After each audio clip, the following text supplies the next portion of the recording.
Love మ్యారేజ్లు చేసుకోవడం తప్పు కాదు. తెలిసి తెలియని ఏజ్లో లవ్ మ్యారేజ్లు చేసుకోవడం తప్పు.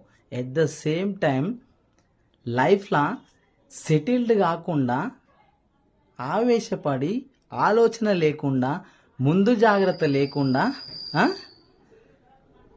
ఇష్టానికి ఎవడు చెప్పిన మాటలు వినకుండా లవ్ చేసి పెళ్ళిళ్ళు చేసుకొని పిల్లల్ని కానీ ఆ తర్వాత విడిపోయి పిల్లల జీవితాలు నాశనం చేసి సాధించేది ఏముంది?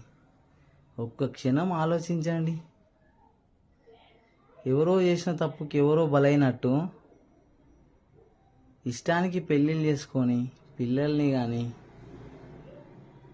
వాళ్ళ బాధకి మనం కారకులం కాకూడదు. ఒక్క క్షణం ఆలోచించండి.